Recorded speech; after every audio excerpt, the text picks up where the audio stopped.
Thanks for staying with us. Special Assistant on Media and Publicity to the Minister of Humanitarian Affairs and Poverty Alleviation, Betta Edu, says they disbursed 585,189,500 naira into a personal account is legal and in line with extant civil service rules. Rashid Zubair, who is a special assistant on media and publicity to the minister, said this in defense of a leaked memo in social media in which the minister approved the payment of the said amount into a private account. Edu, in a viral document personally signed by her and directed to the office of the Accountant General of the Federation, instructed the disbursement of the funds to one Oniyelu Bridget Mojishola. The document also shows that the payment of the 585,198,000 naira grant meant for vulnerable groups in Akwa Ibom, Cross River, Ogun, and Lagos states was made into Oniyelu's account. The minister's aide, reacting to the leaked document in a statement, said the payment for the vulnerable group followed due process. But the Accountant General of the Federation, Oluwatoyin Madeyin, says she did not honor the controversial 585.198 million naira requested by the Minister of Humanitarian Affairs and Poverty Alleviation, Betta Edu. She said, no bulk money is supposed to be transferred to an individual account in the name of project accountant. The Accountant General said this in reaction to a memo that surfaced online in which the minister asked her to pay the sum of 585 million to one Oniyelu Bridget Mojishola, said to be project accountant for the Renewed Hope grant for vulnerable groups. In a statement on Saturday, Bawa Mokwa, Director of Press in the Office of the Accountant General of the Federation, said the AGF does not make payments of projects implemented by ministries, departments, and agencies. The AGF said although our office received the request from the ministry, it did not carry out the payment. Meanwhile, following controversies over the alleged funds diversion of 44.8 billion naira at the National Social Investment Program Agency, NSIPA, the Arewa Integrity Group has described as diversionary any attempt to rope the Minister of Humanitarian Affairs and Poverty Alleviation, Betta Edu, in the scandal. The convener of the group, Ibrahim Sambo, at a press conference in Kano on Saturday, hailed the removal of Halima Shehu, the former national coordinator of the agency, arguing that the motive behind the campaign of calumny against the minister was meant to distract the investigation into the agency. Well, let's quickly have this conversation and its implications on the government of President Bola Tinubu with the Executive Director of Civil Society Legislative Advocacy Center, CISLAC, Auwal Rafsanjani. Hello, Auwal. I know your organization is, been standing tall against issues of corruption and the rest, but this one seems to be taking a new dimension. Just look at the humongous money, 585 million paid into a private account. What is this suggestive? The Tinubu administration is tolerant of corrupt officials? Thank you very much. I don't think Nigerians are shocked or surprised with what has happened now, because we have warned before that failure to adhere to financial regulation, failure to adhere to public procurement law, failure to adhere to following due process, we will definitely find ourselves in this kind of mess. You recall previously the previous government set up committee, what they call transparency portal, where the idea is to ensure that individuals did not house public funds. We were privileged to see the reports on how individuals were actually taking huge millions and billions of naira into their own personal account in the name of project account. And that, fraud has not stopped.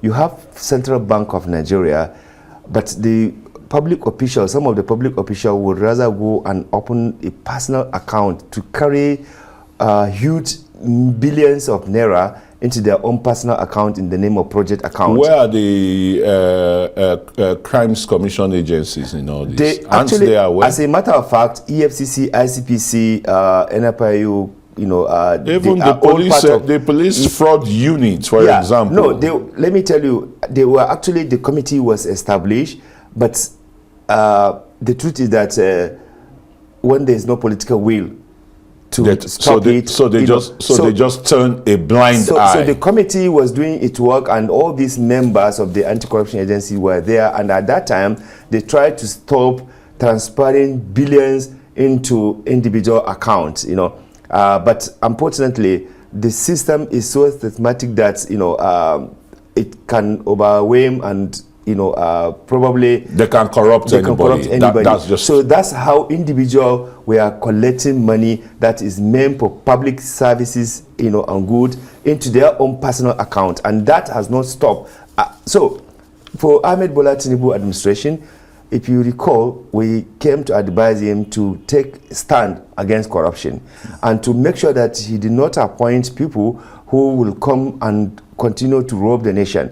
But sadly, because in Nigeria, many of the appointments are bought over by some people, and it is like a business. So you invest in election, you rig election, you came in and you get rewarded with the appointment, So unless systems and financial discipline that we're supposed to have as a nation is in bulk, it will be difficult to stop. This one is just by accident that it happened to get known to the public. Go and check other ministries and parastatals. It is the same business that they are doing, because public service is not what is in many of the one bad apple is spoils the whole bunch now. I mean, what is happening in the Ministry of Humanitarian Affairs? It just by accident that it gets exposed. Even with the 44.7 billion from that same in one ministry alone, look at the fraud pattern being uncovered. I am telling you, because I am privileged to know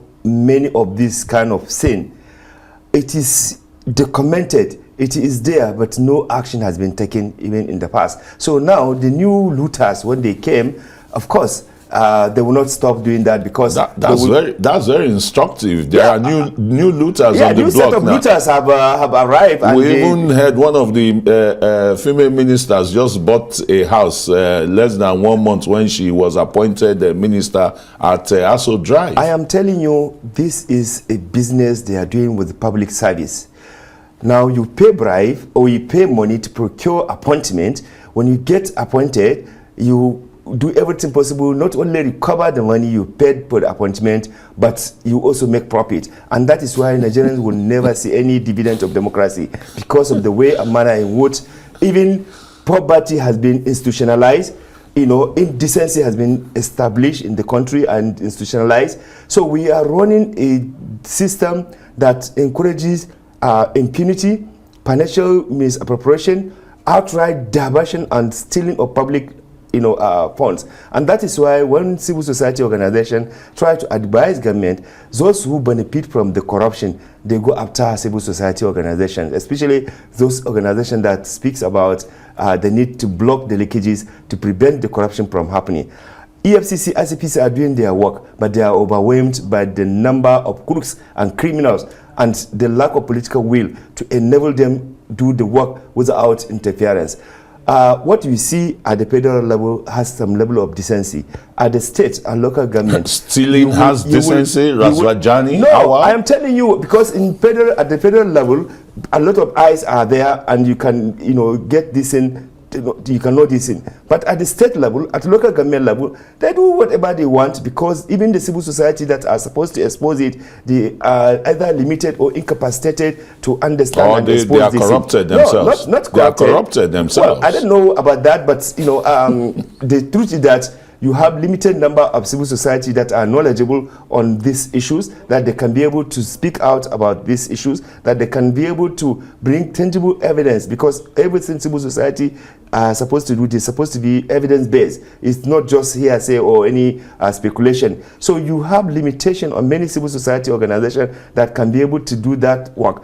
But the limited one that you have that they are doing the work, they are also being harassed, intimidated, abused, bullied.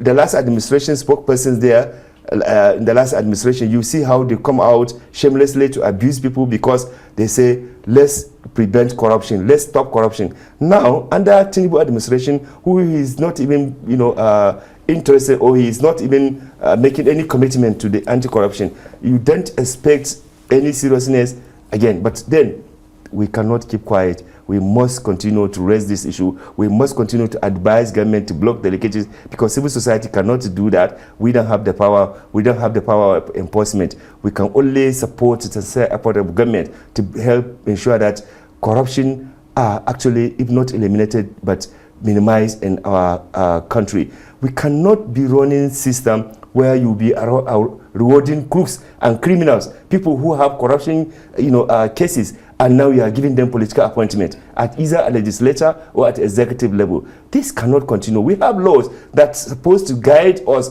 on how procurement are done, but they don't regard that. Otherwise, you cannot simply have this kind of huge amount going to an individual account. How? Why?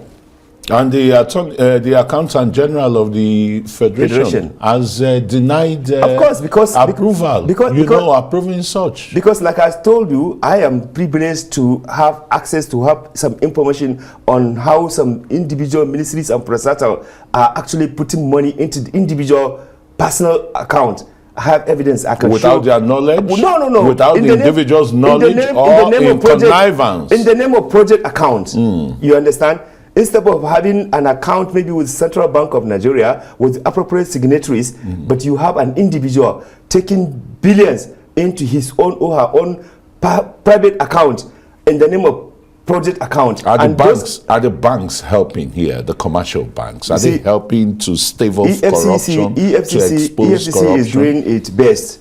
But I can tell you that these characters, they are so powerful that they think they have political power, they can undermine anything. So I actually pity EFCC because they are putting their lives at risk to do this work for the nation. But the political leadership in the country at local, state and national level, they are not prepared to help to stop the kind of racketeering that is going on. In the last 6 months or 7 months thereabout of the present administration, if you see the kind of dirtiness that has happened, which EFCC has actually undercovered, you will pity this country. So if we don't have organizations like EFCC, ICPC, and the civil society that is supporting them to do their work, what you see in this country, you will not like to hear about it.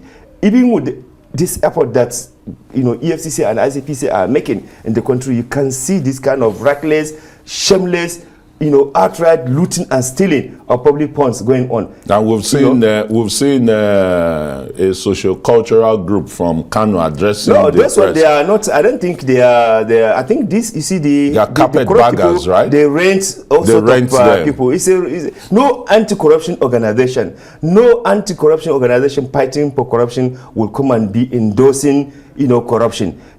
There's no way, unless you procure them like politicians are procuring appointment for their own personal thing. Any anti-corruption organization will not support or endorse any corruption or any bad governance that is going on. So therefore, I don't see those people as civil society. I see them as people who are part and parcel of the corrupt system that enable impunity and financial misappropriation. And they want to benefit from the proceeds of corruption. Absolutely. Well, look, very quickly, Auwal,